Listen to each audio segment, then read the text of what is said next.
Hey guys, welcome to resource point. Myself Ruchika and good morning to all of you. अभी हम लोग discuss करने वाले हैं साइंस एंड टेक, जो कि हमारी यहाँ पे पार्ट सेकंड है। पार्ट फर्स्ट ऑलरेडी आ चुकी है, 1 ईयर की कंपाइलेशन हम लोग देख रहे हैं। इट मीन्स कि यहाँ पे आपकी फेव 2020 तक है और मई 2019 से लेकर ये फेव 2020 तक की जितनी भी करंट अफेयर्स है उसको मैं यहाँ पे डिस्कस कर रही हूँ। तो पार्ट फर्स्ट अगर आप लोग नहीं देखे हो तो प्लीज़ देख लीजिए, क्योंकि अभी जो मैं क्वेश्चन पूछने वाली हूँ वो पार्ट फर्स्ट से है। तो अगर आप लोग देखे होंगे तो आप लोग कमेंट बॉक्स में आंसर देकर अपनी रिविजन कर लीजिएगा। अगर नहीं देखे हो तो प्लीज़ देख लीजिए, बस मेरे चैनल को सब्सक्राइब कीजिए और प्लेलिस्ट में आकर आप लोग देख सकते हो। प्लेलिस्ट में जो आपकी नाम है उसको रिफॉर्म कर दिया गया है, फिर से न्यू तरीके के हैं। 1 ईयर कंपाइलेशन में रखी हूँ और हर एक सब्जेक्ट का आपको देखने को मिलेगा। साइंस की अलग है, गवर्नमेंट स्कीम्स की अलग है, इन्वायरमेंट की अलग है। तो इस तरीके से आप लोग अलग अलग लेसन आप लोग करंट अफेयर्स की देख सकते हो। तो चलिए स्टार्ट करते हैं पहले क्वेश्चन से, फिर हम लोग एकदम इंटरेस्टिंग आर्टिकल्स पे चलने वाले हैं। तो बात करते हैं यहाँ पे साइंस एंड टेक की, जो PT 365 की एक्चुअली ये जो आपकी मैगजीन्स है ये PT 365 विजन आईएस की ही है। तो इसी से रिलेटेड आपको क्वेश्चंस देखने को मिलेंगे। फर्स्ट आपको बतानी है कि ग्लैंडर्स क्या है, ये डिजीज़ है, तो ये किस चीज़ से रिलेटेड डिजीज़ है इसके बारे में आपको बतानी है। सेकंड है कि ministry for health and family welfare ने लॉन्च करी है सांस। तो ये सांस जो है कौन से डिजीज़ के लिए यहाँ पे आपका लॉन्च किया गया है, क्योंकि इसकी जो आपकी डिजीज़ का नाम है ना वो इस फुल फॉर्म में ही है। तो सांस की अगर फुल फॉर्म भी आप लोग को पता होगा तो आप आसानी से इसके बारे में बता सकते हो। थर्ड है कि आपको बतानी है कि कौन सी 2 कंट्री है जिनको यहाँ पे ऑफिशियली रिकॉग्नाइज किया गया है WHO के द्वारा कि वो यहाँ पे मलेरिया फ्री हो चुकी है। फोर्थ वन इज़ कि ट्रू नेट अभी किस डिजीज़ के लिए इसको लाया गया है, तो ये भी बतानी है। तो ये 4 बहुत सी बेसिक सी क्वेश्चन है और डिफरेंट डिफरेंट डिजीज़ से रिलेटेड है। सो आपको इसकी आंसर कमेंट बॉक्स में देनी है। आप लोग रिवाइज भी करते रहिए टाइम टू टाइम, क्योंकि प्रीलिम्स अभी एक्सटेंड हो गई है। नहीं पता अभी भी कि कब होगी प्रीलिम्स, लेकिन आप लोग को अपनी जो प्रैक्टिस है उसको कभी भी नहीं छोड़ना है, ठीक है। डील मत दीजिए, ऐसा मत सोचिए कि जब डेट आएगी तो फिर से इसको स्टार्ट करूँगा, करंट अफेयर्स देखूंगा। बिल्कुल नहीं। ये जो PT 365 की आपकी विजन है इसकी करंट अफेयर्स की जो मैगजीन्स है ना, सारे सब्जेक्ट की, चाहे इन्वायरमेंट, पॉलिटी, IR, इकॉनमी, सारे सब्जेक्ट की बहुत ज़्यादा इंपॉर्टेंट है। और ट्रस्ट मी गाइस, बहुत अच्छे से यहाँ पे एक साल की न्यूज़ को कवर किया गया है। तो इसको देखना तो मत छोड़िए। मैं जब यहाँ पे आप लोग की लेसन कंटिन्यू कर रही हूँ और वो भी यहाँ पे PPT फॉर्मेट में कंटिन्यू कर रही हूँ, PDF से डायरेक्टली नहीं पढ़ा पा रही मैं, तो आप लोग फिर इसको देखना क्यों छोड़ रहे हो, है कि नहीं। तो चलिए स्टार्ट करते हैं हम लोग अपने आज के आर्टिकल के साथ।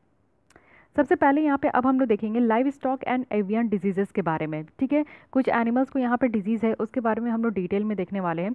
तो इनिशिएटिव की जो यहाँ पे लाइव स्टॉक डिजीजेज है उसको कंट्रोल करने के लिए क्या क्या इनिशिएटिव लिया जा रहा है, तो उसके बारे में डिटेल्स में देखने वाले हैं। लाइव स्टॉक कहने का मतलब है कि जो कैटल्स वगैरह होते हैं जिनको कि पाला पोसा जाता है, तो उनमें भी आजकल जो है ना डिफरेंट डिफरेंट तरीके के डिजीज़ हो रहे हैं। आज के डेट में आप लोग देख रहे हो कि बहुत सारी वायरस निकल कर आ रही है। तो ये तो एक एनिमल उनके होस्ट है, यानी कि एनिमल से वो सारी वायरस निकल कर आ रही है, फिर वो ट्रांसमिट हो रही है ह्यूमन बींग्स को।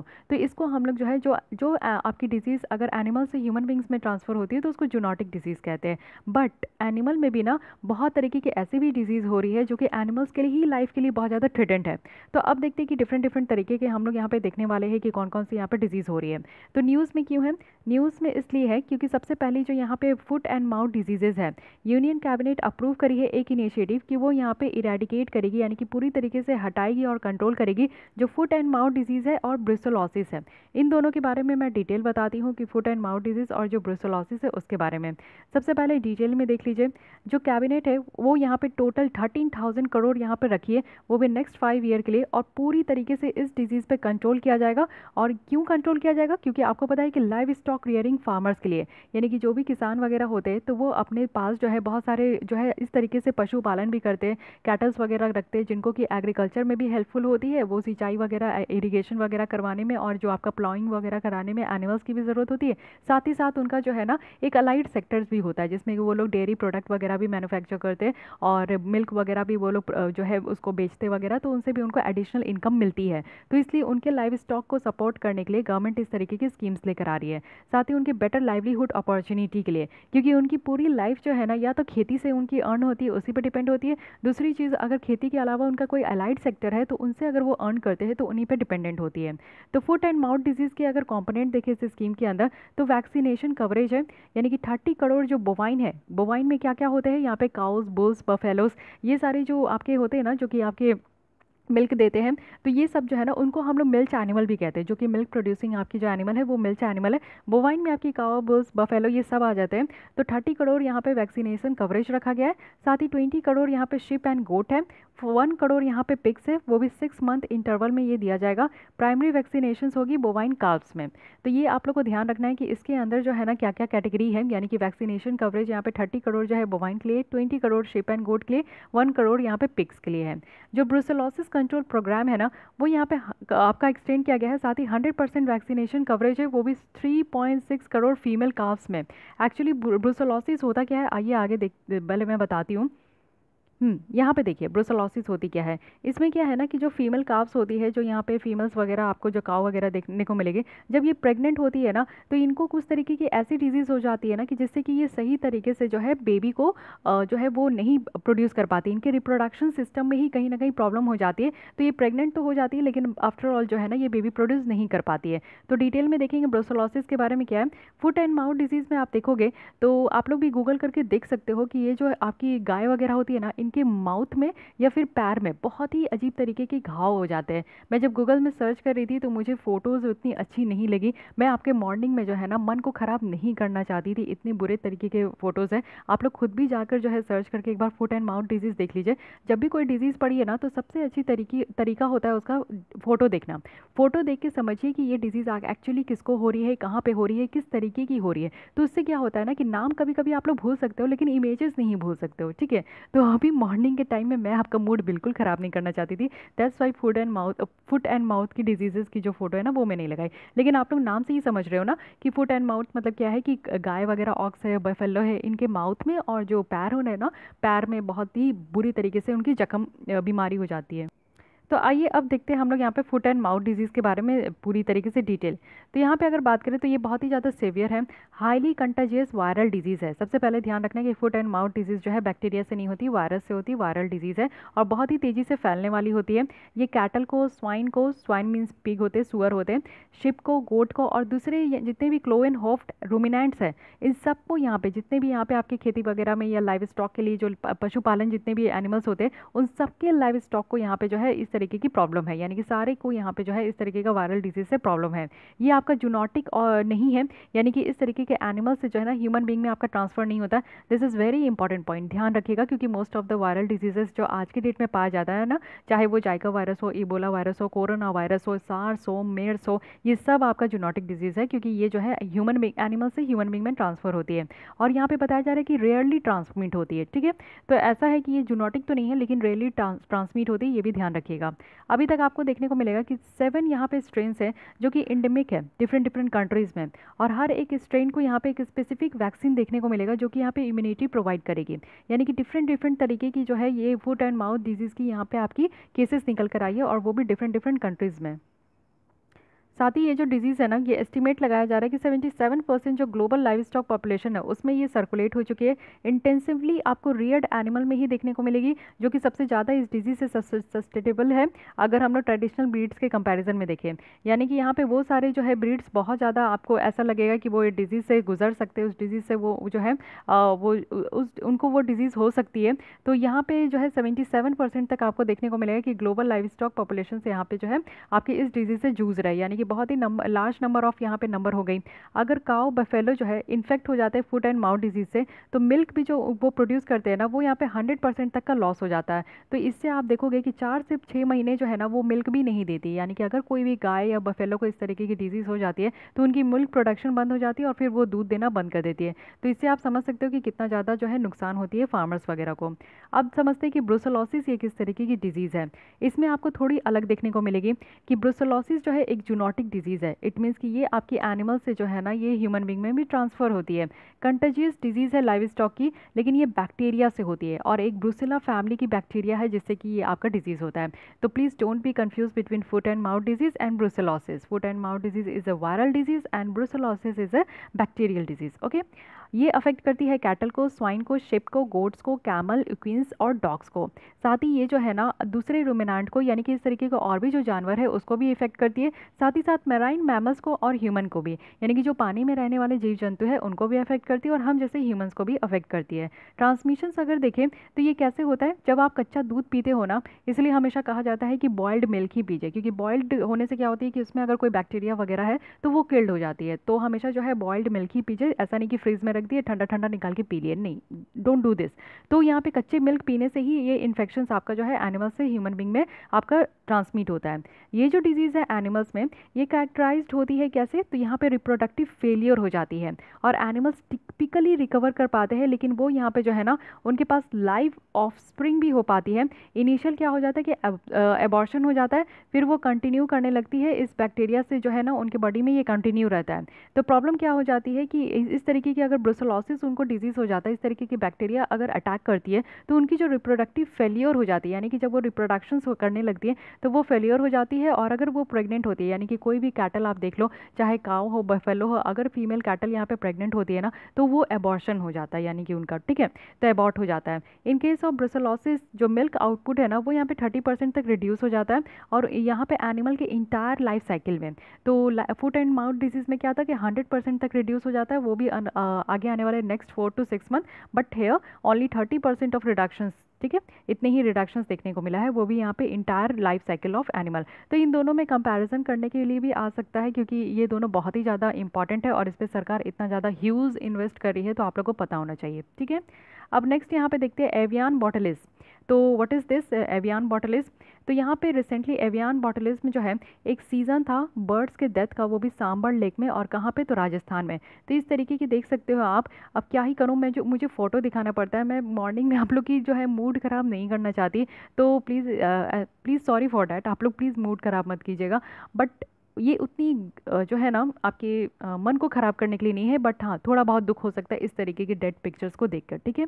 तो ये बर्ड्स की यहाँ पर डेथ हो गई थी सांबर लेक में, वो भी राजस्थान में। तो आइए देखते हैं कि क्या रीज़न है और ये है क्या। एवियन बॉटलिज्म जो है ये बैक्टीरिया से होती है, जिसको कि क्लॉस्ट्रीडियम बॉटुलिनम कहते हैं, ओके। तो बैक्टीरिया का नाम भी थोड़ा बहुत ध्यान रख सकते हैं, क्योंकि 2-4 बार पढ़ोगे ना आप तो आपको भी आइडिया हो जाएगा। ये नर्वस सिस्टम, यानी कि बर्ड्स की, चिड़िया की जो नर्वस सिस्टम होती है ना उसको अफेक्ट करती है, और इसके कारण उनके लेग्स में और विंग्स में, यानी कि उनके पैरों में और उनके विंग्स में जो है पैरालिसिस आ जाती है। फिर जो है इस तरीके से उनको प्रॉब्लम होने लगती है। जो बैक्टीरिया है आपकी क्लॉस्ट्रीडियम बैटिलिनम्स जो है वो कॉमनली कहाँ कहाँ है, तो सेल में है, रिवर में है, और साथ ही साथ सी वाटर में है। और कुछ फैक्टर्स जो कि यहाँ पे फेवर करती है कि इस तरीके की बैक्टीरिया कैसे पनपती है, तो यहाँ पे क्या है कि अगर पानी में आपको लो लेवल ऑफ सैलिनिटी देखने को मिले, यानी कि जो नमक की मात्रा है वो अगर ज़रूरत से कम हो जाए, तो यहाँ पे यानी कि 35 ppm होती है, तो इससे भी अगर कम हो जाती है ना तो यहाँ पे आपकी लेवल, तो उस समय जो है ये आपका एक फेवरेबल फैक्टर होता है जिसमें कि बैक्टीरिया ग्रो करती है। सूटेबल टेम्परेचर होनी चाहिए, साथ ही high demand for chemical oxygen. तो ये सारी ऐसी कंडीशन है, 3 ऐसी कंडीशन है जिसमें कि इस तरीके की बैक्टीरिया जो है वो पनपने लगती है। तो ध्यान रखिएगा, कभी पूछा जाए कि एवियन बॉटलिज्म में है क्या, तो पिक्चर को जो है अपने माइंड में सेट कर लीजिए, तो आप लोग को ध्यान रहेगा कि इस तरीके के जो है आपकी बर्ड्स की डेथ हुई थी, और ये इनके नर्वस सिस्टम को अटैक करती है, जिनके कारण इनके पैरालिसिस हो जाते हैं, ना ये उड़ पाएंगे ना ये चल पाएंगे, पैर और विंग्स में ही पैरालिसिस होती है। तो ये जो है सांबर लेक के बारे में भी ध्यान रखिएगा, ये राजस्थान में है, ओके। अब आते हैं फार्मास्यूटिकल वाले एरिया से, देखते हैं कि इससे रिलेटेड कौन कौन सी न्यूज़ थी, तो इसको कवर करेंगे। सबसे पहले फार्मास्यूटिकल में अगर कोई भी चीज़ पे हम लोग डिस्कस करते हैं तो वो है एंटी माइक्रोबियल रेसिस्टेंस। मुझे ऐसा लगता है कि जब से मैं चैनल स्टार्ट करी हूँ और करंट अफेयर्स पढ़ा रही हूँ, आई थिंक 2018 के लास्ट से, तो तब से मैं इस पर बहुत ज़्यादा आप लोगों को अब तक जो है लेक्चर दे चुकी हूँ, क्योंकि हर मंथ विजन आई इसके मैगजीन में साइंस एंड टेक वाले पोर्शन में आपको ये टॉपिक तो देखने को मिलेगा ही। और आज के डेट में इतना ज़्यादा खतरनाक ये टॉपिक हो चुकी है ना, अभी आप लोग को भी पता चलेगा कि आप लोग भी किस तरीके का मिस्टेक करते कि जिससे आपके भी बॉडी में इस तरीके की एंटी माइक्रोबियल रेसिस्टेंस होने की चांसेस हो सकती है। आइए देखते हैं पहले न्यूज़ में क्यों है।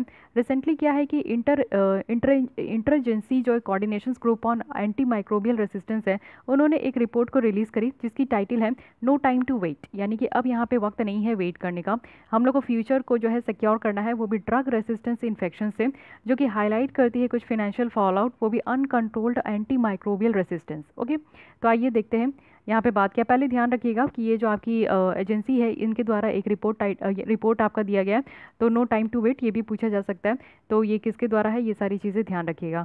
अब पहले हम लोग इस एजेंसी के बारे में देख लेते हैं, intra agency coordination group on anti microbial resistance के बारे में। तो ये आपका कन्वे की गई है secretary general of United nation. जब यहाँ पे यूनाइटेड नेशन की हाई लेवल मीटिंग हुई थी एंटी माइक्रोबियल रेसिस्टेंस की 2016 में, तब ये इस तरीके की जो है यहाँ पे कन्वे की गई थी।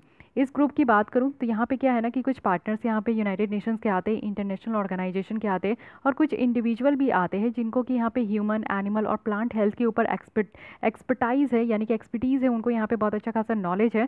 साथ ही साथ food, animal feed, trade, development and environmental sectors में भी वो एक अच्छा खासा यहाँ पे ब्लूप्रिंट बनाते हैं, जिससे कि वो एंटी माइक्रोबियल रेसिस्टेंस के अगेंस्ट में फाइट कर सके। ब्लूप्रिंट कहने का मतलब है कि जैसे कि आप लोग जब बोर्ड की एग्जाम देते थे तो उससे पहले आप लोग को ब्लूप्रिंट मिलता था। उस ब्लूप्रिंट में क्या होती थी, कुछ 20-25 क्वेश्चंस होते थे, और उससे ये पता चलता था कि आपको किस सब्जेक्ट से कितने नंबर के क्वेश्चंस आने वाले हैं, ठीक है। वो एक एनालिसिस बेसिस पे आपको ब्लूप्रिंट दिया जाता था। तो यहीं पे भी यही चीज़ की जाती है कि एनालाइज किया जाता है कि एंटी माइक्रोबियल की जो रेसिस्टेंस की जो आपकी केसेस है वो कितनी केसेस है, किस मेडिसिन से कितना हो रहा है, कितने लोगों को किस तरीके से, किस एज में जाकर इस तरीके की रेसिस्टेंस हो रही है, किस बीमारी के कारण ये रेसिस्टेंस हो रही है। तो ये सारी चीज़ों को यहाँ पे एनालाइज करके एक ब्लूप्रिंट तैयार किया गया है। वर्ल्ड हेल्थ ऑर्गेनाइजेशन की बात करूँ तो वो भी यहाँ पे जो है इस ऑर्गेनाइजेशन के सेक्रेटेरिएट को प्रोवाइड किए हैं, वो भी यहाँ पे कंट्रीब्यूशन देके फूड एंड एग्रीकल्चर ऑर्गेनाइजेशन जो कि यूनाइटेड नेशन के, और world organisation for animal health इनके तरफ से। तो WHO ने भी यहाँ पे अच्छी खासी एक बात रखी है, तो इसको भी देख लेते हैं, यहाँ पे प्रोवाइड किया गया है WHO के द्वारा भी। अब यहाँ पे बात करते हैं एंटी माइक्रोबियल रेसिस्टेंस। वो जो भी ऑर्गेनाइजेशन काम करती है, ठीक है, उसको एक साइड रखिए, लेकिन यहाँ पे डिटेल में समझने का कोशिश कीजिए कि एंटी माइक्रोबियल रेसिस्टेंस है क्या। आपके डेली लाइफ के लिए भी काफ़ी ज़्यादा इंपॉर्टेंट है, ये आपके जो है न्यूज़ आपके नॉलेज के लिए भी है। यहाँ पे क्या होती है ना कि कुछ माइक्रो ऑर्गेनिजम्स हैं, मान लीजिए जैसे बैक्टीरिया हो गई, वायरस हो गई, कुछ पैरासाइट्स हो गई। तो इनकी एबिलिटी क्या होती है ना कि वो यहाँ पे स्टॉप करती है एंटी माइक्रोबियल को, यानी कि कोई भी एंटीबायोटिक्स को, एंटीवायरस को, एंटी मलेरियल्स को, तो इनको काम करने से रोक देती है। यानी कि मान लीजिए कि आपको जो है कोई फीवर होती है तो आप लेते हो पैरासीटामोल, ठीक है। आपको जब भी फीवर हुई आपने 2 दिन पैरासीटामोल लिए और चंगे हो गए। फिर आपको जो है 3 महीने 4 महीने के बाद फिर फीवर हुई, आपने ली पैरासीटामोल और 2 दिन लिए और फिर चंगे हो गए, फिर छोड़ दिया मेडिसिन। तो ये क्या हुआ कि आप जो है ना 6 महीना या फिर 1 साल या फिर 4 साल 5 साल, ठीक है, पैरासीटामोल आप लेते गए। एक दिन क्या होगा ना कि आपको फीवर होगी, आप पैरासीटामोल लोगे, 1 हफ्ते भी लोगे ना, आप ठीक नहीं होगे, आपकी फीवर बार बार रिपीट होगी। तो इसका मतलब क्या होता है, इसका मतलब ये हो गया कि आपकी बॉडी में वो पैरासीटामोल जो है ना पूरी तरीके से भींग गई है। इट मीन्स कि अब आपकी बॉडी में जो है पैरासीटामोल का असर खत्म हो चुका है। अब आपको इससे हाई डोज की ज़रूरत है, यानी कि थोड़े हाई पावर के आपको मेडिसिन की ज़रूरत है। तो अब हाई पावर की मेडिसिन में आप क्या लोगे, कालपोल लोगे, साथ में साथ कोई और एंटीबायोटिक भी ले लोगे। तो कालपोल लिए, ठीक है, हालांकि सारी मेडिसिन एक है, चाहे आप डिकोड लो, कालपोल लो या फिर पैरासीटामोल लो, देयर कंपोजिशंस आर सेम, ठीक है। तो मान लीजिए फिर आप कालपोल लिए, तो कालपोल लिए, फिर वो 6 महीने खाए, फिर आपकी बॉडी कालपोल को भी एज्यूम कर ली, उसके बाद जो है आप कालपोल आपकी बॉडी में फ़ायदा नहीं करिए, फिर आपको और हाई डोज लेने का ज़रूरत पड़ेगा। लेकिन आप समझ सकते हैं कि हर मेडिसिन का एक साइड इफेक्ट होता है।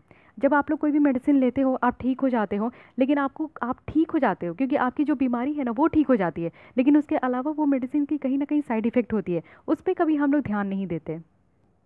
एक तो प्रॉब्लम ये है। दूसरी प्रॉब्लम ये है कि हम लोग कभी भी कोई भी मेडिसिन लेते हैं ना तो उसकी कोर्स को पूरी नहीं करते। जैसे मेडिसिन अगर आप पैरासीटामोल ले रहे हो ना, आप कभी भी अच्छे डॉक्टर से दिखवाओगे ना तो वो आपके 7 डेज़ के कोर्स देंगे कि आप 7 डेज़ जो है ये पैरासीटामोल लीजिए, या फिर 6 डेज़ तो ज़रूर लीजिए, क्योंकि फीवर आपको 3 दिन रहती है और वो मॉर्निंग इवनिंग में जो है आपकी रिपीट होती रहती है। तो हम लोग क्या करते हैं, हम लोग बहुत स्मार्ट है, 3 दिन मेडिसिन लेते हैं और अगर फीवर एकदम चंगे हो गए और उसका फीवर रिपीट नहीं करी ना तो मेडिसिन तो छोड़ दिए, 3 दिन के पैसे बचा लिए मेडिसिन के, ठीक है। टोटल 6 डेज़ के लेने, लेकिन 3 दिन लेके 3 दिन के पैसे बचा लिए और एकदम बाहुबली बन गए। तो उस टाइप वाला जो है हमारा नेचर होता है। और लेकिन आप लोगों को क्या पता है कभी कि इससे क्या होता है, जो आप आधे आधे जो दवा लेते हो ना, इससे जो हमारे बॉडी में जो बैक्टीरिया होते हैं, जो वायरस होते हैं, वो मरते नहीं हैं, वो बेहोश हो जाते हैं, ठीक है, कुछ समय के लिए बेहोश हो जाते हैं। और फिर क्या होता है कि हम लोग जो है आधा कोर्स कंप्लीट किए, पूरा मेडिसिन का कोर्स कंप्लीट नहीं किए, एक सर्टेन टाइम के बाद ना वो फिर जिंदा हो जाते हैं। जब डॉक्टर पूरी किसी भी बीमारी के लिए, चाहे आपकी मैं ये कफ एंड कोल्ड मैं कॉमन है इसलिए मैं ले रही हूँ, चाहे कोई भी आपकी बीमारी हो, जैसे टीबी वगैरह भी होता है, तो टीबी वगैरह का लगातार आपका 6 मंथ्स तक यहाँ पे आपको मेडिसिन लेना होता है। लेकिन लोग क्या करते हैं कि जब उनको गुड फील होने लगता है वो मेडिसिन लेना छोड़ देते हैं, और फिर टीबी की जो यहाँ पे आपकी बैक्टीरिया है वो फिर पनपने लगती है, क्योंकि मेडिसिन लेने से बेहोश हो जाते हैं। जब तक बैक्टीरिया बेहोश हो जाते हैं तब तक हम लोग गुड फील करने लगते हैं, हम लोग को लगता है कि वाह दवा असर कर गया, लेकिन दवा असर नहीं करता है, वो जो है बेहोश कर देते हैं उस तरीके के बैक्टीरिया को। तो हमेशा ध्यान रखिए कि मेडिसिन की कोर्स पूरा लीजिए, और साथ ही साथ अपने डॉक्टर मत बनिए। जब भी आप लोगों को कुछ भी होगा तो आप लोग डॉक्टर के पास जरूर जाइए। और इस तरीके का एंटी माइक्रोबियल रेसिस्टेंस का भी ना ये एक कारण ज़रूर है कि हम लोग जो है ना डोजेस पूरा कंप्लीट नहीं करते, साथ ही हम लोग यहाँ पे हाई डोज भी लेने लगते हैं, ठीक है। तो ये तो एक नेचुरल फेनोमेना है जो कि किसी के भी बॉडी में हो सकती है। एंटीबायोटिक रेसिस्टेंस जो है ना ये नेचुरली है, लेकिन कुछ कुछ हम लोग एंटीबायोटिक की मिसयूज़ करते हैं। कभी भी आपको कुछ भी अगर बॉडी दर्द होता है, कुछ भी कहीं भी बॉडी पेन हुई, तो आप लोग फटाक से एंटीबायोटिक ले लेते हो, है कि नहीं। पेन किलर ले लिए। What is pain killer? Pain killer is antibiotic, ठीक है। और एंटीबायोटिक की बॉडी में इतनी साइड इफेक्ट होती है ना कि आप कभी सोच भी नहीं सकते हो। कभी भी फुर्सत में होना तो एक बार गूगल ज़रूर कर लिया कीजिएगा। तो मिसयूज़ जो एंटीबायोटिक की है वो ह्यूमन में है, एनिमल में है। तो इससे क्या होती है ना कि ये वाली जो प्रोसेस है, यानी कि एंटी माइक्रोबियल रेसिस्टेंस की प्रोसेस है, ये कहीं ना कहीं बढ़ जाती है। पुअर इन्फेक्शंस जो है वो प्रिवेंट हो रही है, कंट्रोल जो है फर्दर वो एक्सेलरेट हो रही है। तो ये सारी चीज़ भी देखने को मिल रही है। अब इंडिया में क्या सिचुएशन है ये देखते हैं। इंडिया में 2 तरीके की चैलेंज देखने को मिल रही है। एक क्या है कि एंटीबायोटिक की ओवर कंजप्शन है, यानी कि आप लोग को जब भी कुछ भी पेन वेन हो रहा है या फिर हेडेक हो रही है तो आपने एंटीबायोटिक ले ली। कभी भी जब आप क्या करते हो, कहीं भी बाहर रह रहे हो या फिर कुछ भी, आपके सर में 3-4 दिन से दर्द है या पेट में बहुत 3-4 दिन से दर्द है, कुछ समझ में नहीं आ रहा क्या हुआ, आप डॉक्टर के पास नहीं जाते हो, आप कहाँ जाते हो? आप मेडिकल शॉप चले जाते हो। मेडिकल शॉप में जाके कहते हो भैया ऐसी ऐसी प्रॉब्लम है, कुछ दे दो मुझे। वो चिपका देता है आपको एंटीबायोटिक, आप लेके आ जाते हो, एंटीबायोटिक खा लेते हो, 2 दिन में चंगे होते खुश हो जाते हो, ठीक है। लेकिन आपको ये समझ में नहीं आया कि वो जो मेडिकल शॉप वाले ने आपको चिपकाई मेडिसिन, वो आपके बॉडी में जाकर जो है कहीं ना कहीं हार्म कर रहा है, ठीक है। तो डोंट डू दिस। आपके कुछ पैसे ही इन खर्च हो जाएंगे, लेकिन प्लीज़ एक अच्छे डॉक्टर फिजिशियन के पास ही जाके आप चेकअप करा लो। उससे क्या होगा ना कि लॉन्ग टर्म का जो आपका खर्चा है ना वो बच जाएगा, ठीक है। तो ये ओवर कंजप्शन है। जब भी कुछ भी हो रहा है, सर दर्द के लिए एंटीबायोटिक ले लिए, पेट दर्द के लिए ले लिए, आपके लेग दर्द के लिए ले लिए, तो इससे क्या होती है ना कि ड्रग रेसिस्टेंस बैक्टीरिया जो है ना वो पनपने लगती है। और अगर आप लोग देखोगे कि यहाँ पे जो पुअर और वल्नरेबल जो लोग होते हैं, जिनकी इम्यूनिटी सिस्टम बहुत ज़्यादा वीक होती है और जो बहुत ज़्यादा उनको इस तरीके का प्रॉब्लम होता है ना, वो ईजी एक्सेस कर लेते हैं ये सारी चीज़ों को। WHO की रिपोर्ट यहाँ पे बताती है कि एंटीबायोटिक रेसिस्टेंस जो है ना वो यहाँ पे आपका डेथ में भी बहुत ज़्यादा कारगर है। जो लोगों की प्री मेच्योर डेथ हो जाती है ना, कभी कभी आप देखते हो कि सडन हार्ट अटैक आया और ख़त्म, सडन गिर गए कहीं बाथरूम में, ख़त्म, ठीक है। तो ये तो एक रीज़न होता है कि यार वो बाथरूम में गिर गए थे इसलिए चले गए, उनको हार्ट अटैक सडन जो है बेचैनी होने लगी, गर्मियाँ हो गई और वो चले गए। लेकिन उनका कहीं ना कहीं जो है पीछे बैकग्राउंड में जो खेल खेला जाता है ना वो एंटीबायोटिक की तरफ से खेला जाता है। तो इसलिए मैं बता रही हूँ कि इस तरीके से जो है ना बिना जाने समझे सोचे कभी भी एंटीबायोटिक मत लिया कीजिए, अवॉइड कीजिए, ठीक है। साथ ही यहाँ पे क्या है कि डेथ जो हो रही है वो 20 लाख की हो रही है पर ईयर, और ये आपका 2050 तक का आंकड़ा बताया जा रहा है कि ऐसा हो सकता है। यानी कि इतने बड़े संख्या में हमारे यहाँ के जो लोग हैं ना वो एंटीबायोटिक कंज्यूम करने से और ओवर डोजेज ऑफ एंटीबायोटिक को कंज्यूम करने से इस तरीके की डेथ हो सकती है। तो ये तो हमारी इंडिया की सिचुएशन है जो कि बिल्कुल अच्छी नहीं है। WHO ने ऐसा सचेत कर दिया है। अब क्या क्या स्टेप्स दिया जा रहा है? सबसे पहला है कि जो एंटी माइक्रोबियल रेसिस्टेंस की जो सर्विलांस है उसको मजबूत किया जाना चाहिए हमारे कंट्री में, और इसके लिए आईकार है, यानी कि Indian council of medical research है, जिन्होंने यहाँ पे national anti microbial resistance research and surveillance network को सेटअप करी है कि वो यहाँ पे अनेबल करे नेशनल डेटा, यानी कि जो एंटी माइक्रोबियल रेसिस्टेंस का जो यहाँ पे नेशनल डेटा है उसको यहाँ पे कंपाइल किया जाएगा डिफरेंट लेवल पे, वो भी हेल्थ केयर में। तो different level of health care क्या होता है? प्राइमरी केयर होती है, सेकेंडरी केयर होती है और टर्शरी केयर होती है। अब आपको ये बताना है कि आयुष्मान भारत जो अम्ब्रेला एक प्रोजेक्ट आपका लाया गया है, अम्ब्रेला स्कीम बोलते हैं इसको आयुष्मान भारत में, तो इसमें कौन सी केयर की बात की जा रही है, यानी कि इन तीनों लेवल में से कौन लेवल की बात की जा रही है, या फिर ये तीनों लेवल इसमें इंक्लूड है, ये आपको बतानी है, ठीक है। जो ड्रग्स एंड कॉस्मेटिक रूल्स 1945 है वो 2013 में अमेंड की गई थी। इसमें एक न्यू शेड्यूल लाया गया H1, और इसमें क्या है ना कि इसमें रखा गया कि प्रिस्क्रिप्शंस आपको चाहिए, यानी कि अगर आप एंटीबायोटिक चाह रहे हो तो यहाँ पे आपको जो है इस प्रिस्क्रिप्शंस लेना है। यानी कि अगर आप लोग जा रहे हो मेडिकल शॉप्स, आप बोल रहे हो कि भैया सर में दर्द हो गया, पेट पेट में दर्द हो गया कुछ दे दो, तो वो अगर आपको एंटीबायोटिक दे रहे हैं ना, तो वो आपसे प्रिस्क्रिप्शन मांगेंगे। बिना प्रिस्क्रिप्शन के उनको एंटीबायोटिक देने का जो है हक नहीं है। और साथ ही साथ रेड लाइन के साथ इसको मार्क किया जाना चाहिए, ठीक है। ये एक रेड लाइन कैंपेन है जिसमें कि अवेयरनेस फैलाया गया था, तो इसको भी ध्यान रखना है। गवर्नमेंट यहाँ पे एक नेशनल एक्शन प्लान लेकर आई है कि कैसे वो एंटी माइक्रोबियल रेसिस्टेंस को 2017 में जो है ना कॉम्बैट करेगी। नेशनल पॉलिसी भी है कंटेनमेंट, जो कि एंटी माइक्रोबियल रेसिस्टेंस का 2011 में। तो आज से नहीं, कई सालों से इस पे काम हो रहा है हमारे यहाँ। रिसेंटली आप देखोगे कि एमपी जो है ना, ये सेकेंड स्टेट बन चुकी है इंडिया में, मध्य प्रदेश केरल के बाद, जिन्होंने एक एक्शन प्लान डेवलप करी है कि किस तरीके से एंटी माइक्रोबियल रेसिस्टेंस को वो मैनेज करेंगे। मध्य प्रदेश की स्टेट एक्शन प्लान जो है वो यहाँ पे एंटी माइक्रोबियल रेसिस्टेंस के कंटेनमेंट भी है। तो ध्यान रखिएगा। केरल का तो आप लोग ऐसे भी याद रख सकते हैं। अभी भी आप लोग कोरोना वायरस से आप लोग देख सकते हो कि केरल ने बहुत ही अच्छी जो है उन्होंने अपने यहाँ पे बहुत अच्छे से टैकल करी कोरोना वायरस के पेशेंट को। तो ये उनका जो ये इस तरीके से कोरोना के टाइम में जो उनका जो गाइडलाइंस रूल्स रेगुलेशंस रहा उसको ज़रूर देखिएगा। उसके बाद आपकी राजस्थान की भीलवाड़ा मॉडल भी बहुत ज़्यादा है, जिसको सुपर कर्फ्यू भी कहा जा रहा था। तो ये सारी चीज़ को भी देखिएगा कि हर एक स्टेट अगर कुछ अच्छा काम करती है ना, तो उसको ज़रूर नोट डाउन करके रखिए। अब क्या है, मध्य प्रदेश ने भी अपने यहाँ पे जो है इस तरीके का काम किया, यानी कि वो भी जो है इस तरीके की एंटी माइक्रोबियल रेसिस्टेंस का जो है ना उसके लिए नेशनल एक्शन प्लान बनाई। यहाँ पे आप देखोगे कि मध्य प्रदेश का जो है ये SAPCAR है, जो कि वन हेल्थ अप्रोच पर फोकस करी है। और यहाँ पे की स्ट्रैटेजिक प्रायोरिटी एरिया रखा गया है, मल्टी सेक्टोरल इन्वॉल्वमेंट भी है। साथ ही ये आपका नेशनल एक्शन प्लान जो आपका एंटी माइक्रोबियल रेसिस्टेंस है उसी के जैसा ही वो अपने स्टेट में भी इंप्लीमेंट किया है, क्योंकि ये तो नेशनल एक्शन है, ऑल ओवर द कंट्री में ये आपका जो है चलेगा। लेकिन हर एक स्टेट अपने तरफ से भी कोशिश करी है, क्योंकि जहाँ पे भी number of anti microbial resistance के पेशेंट का नंबर बढ़ रहा है ना, वहाँ पे डेंजर्स बढ़ रही है। तो ये क्या है कि स्टेट को बताया जा रहा है कि वो स्टेट लेवल एक्शन प्लान भी लेकर आ सकते हैं, जिससे कि ऑन ग्राउंड आपका जो है इम्प्लीमेंटेशन हो सके। क्योंकि ये जो आपका नेशनल लेवल पे कोई भी प्रोजेक्ट बनाया जाता है ना, तो वो ज़रूरी नहीं है कि हर एक स्टेट उसको अडॉप्ट करे, फर्स्ट थिंग। सेकेंड थिंग कि अगर अडॉप्ट कर लेती है तो उसका सही समय सही तरीके से उसका जो है इम्प्लीमेंट नहीं हो पाता। जो नीडी पीपल है ना, उनको इस तरीके की जो है स्कीम्स का लाभ नहीं मिल पाता।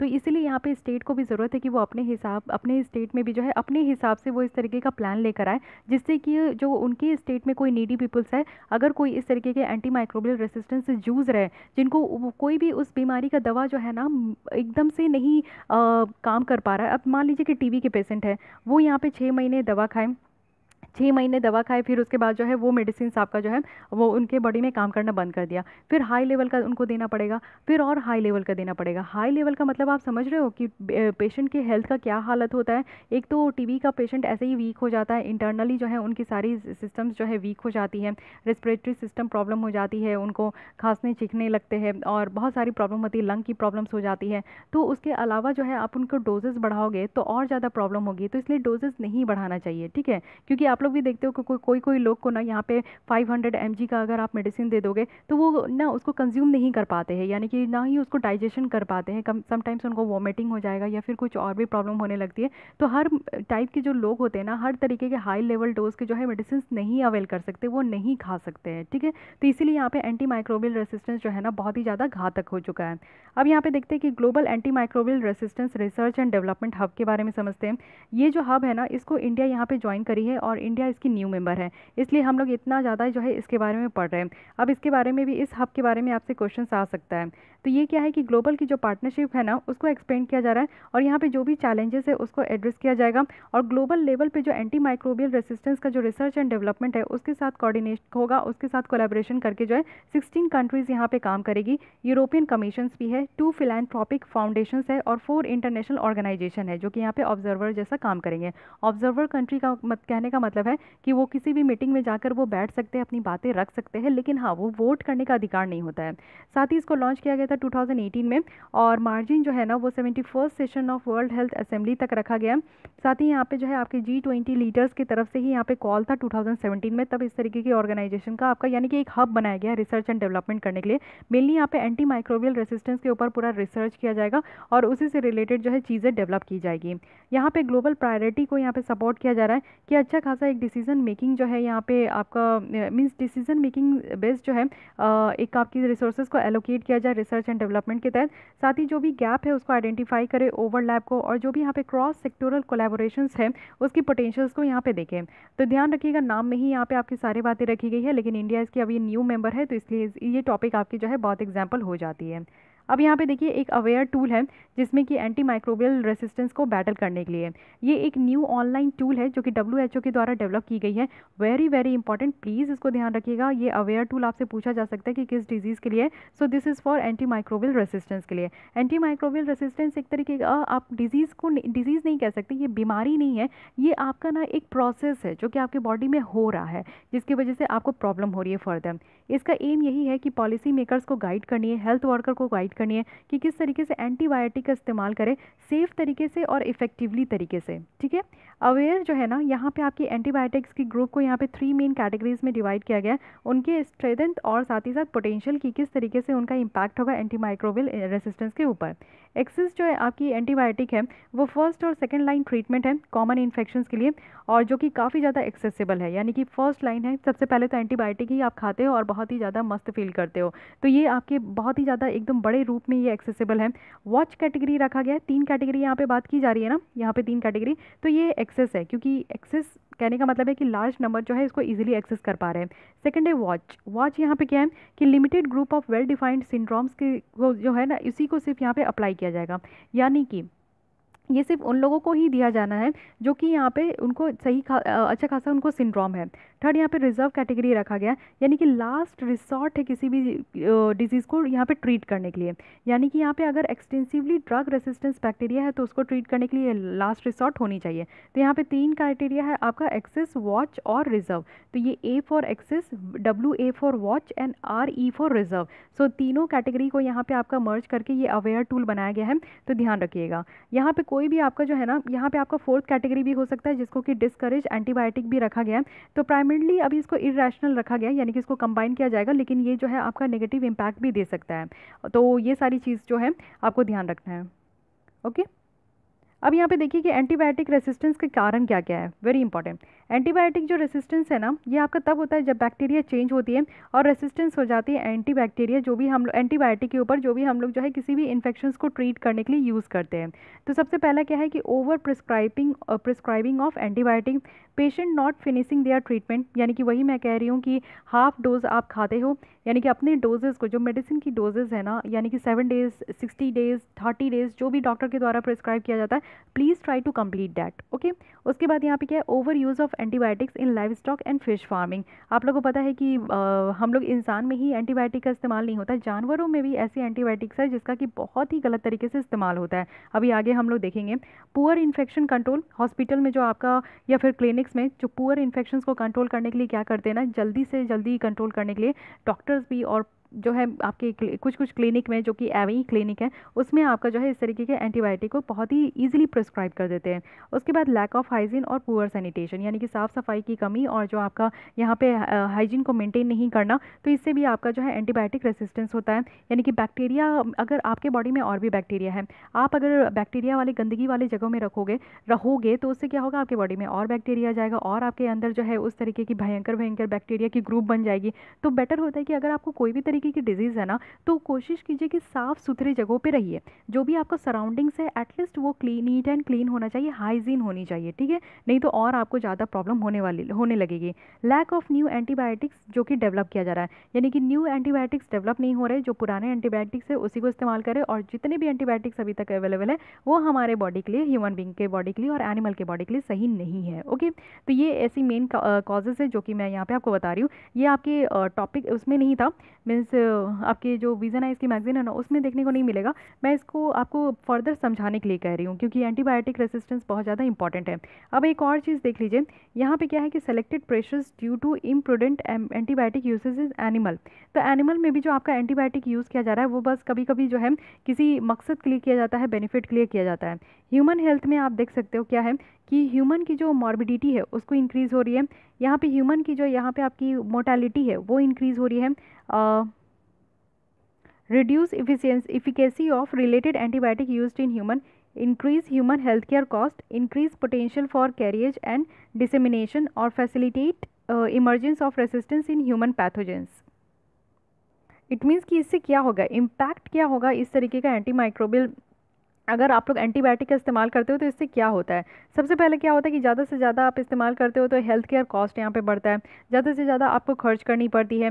यहाँ पे जो आपकी रिलेटेड जो एंटीबायोटिक का यूज़ हम लोग ह्यूमन बींग के अंदर करते हैं तो उसकी इफिकेसी कम होने लगती है, यानी कि ज़्यादा से ज़्यादा आप एंटीबायोटिक इस्तेमाल करोगे और आपकी बॉडी जो है ना उसको एब्जॉर्ब करने लगेगी, फिर आपको हाई डोज ऑफ एंटीबायोटिक की ज़रूरत होगी। मोर्टेलिटी इंक्रीज़ होती है, यानी कि लोगों की जो नंबर ऑफ डेथ्स है वो इंक्रीज़ हो जाती है। तो ये सारी चीज़ जो है यहाँ पे बताई जा रही है। ओके, अब आते हैं नेक्स्ट, देखते हैं।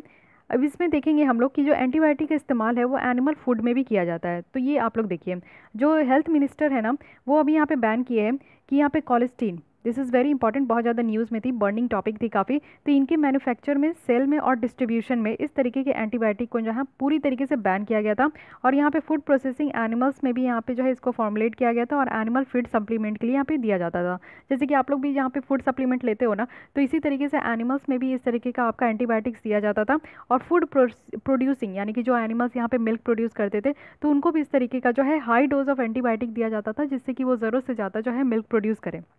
एक और था ऑक्सीटोसिन था, तो वो भी आपकी दी जाती थी। ठीक है, तो ये आपकी, अब बात करेंगे कोलेस्टीन के बारे में। तो इसको बैन किया गया है, तो इसको समझ लीजिए कि ये किस तरीके की एंटीबायोटिक है, इसलिए इसको बैन करना पड़ा।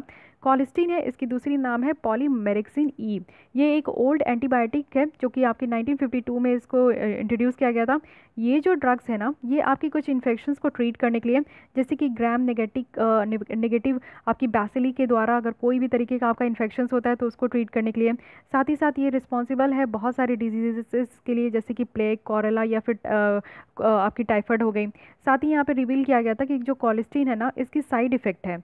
ठीक है, और साइड इफ़ेक्ट आपका जो है ना सिर में है, यानी कि टॉक्सिसिटी हो जाती है। साथ ही इससे क्या होता है ना कि जो आपका ड्रग्स का यूज़ है वो कहीं ना कहीं रेस्ट्रिक्ट हो जाती है, फिर इसको दूसरे एंटीबायोटिक के साथ जो है इसको आपका रिप्लेस करना पड़ता है।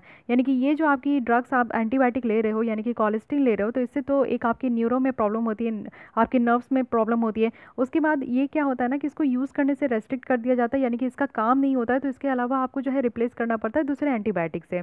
अगर WHO के अकॉर्डिंग देखें तो कोलेस्टीन एक रिजर्व एंटीबायोटिक है, जिसका मतलब है कि ये सपोज किया जाता है कि इसको लास्ट रिसॉर्ट ऑप्शंस लेना चाहिए। यानी कि कोई भी ऐसा ट्रीटमेंट नहीं बचा, कोई भी मेडिसिन नहीं बचा जिससे कि ये इन्फेक्शंस आपकी क्योर हो रही है, तो इस ट्रीटमेंट को आपको पूरा करने के लिए जो है ना लास्ट रिसॉर्ट, यानी कि कहते हैं ना जब कुछ नहीं आपके पास बचा तो ये वाली एंटीबायोटिक आप इस्तेमाल कर दो। तो बस लास्ट रिसॉर्ट के लिए ही इसको इस्तेमाल करना है, ऐसा WHO का भी बताना था। साथ ही ये देखा गया है कि बहुत ज़्यादा मिसयूज़ हो रही है, वो भी पोल्ट्री इंडस्ट्री में।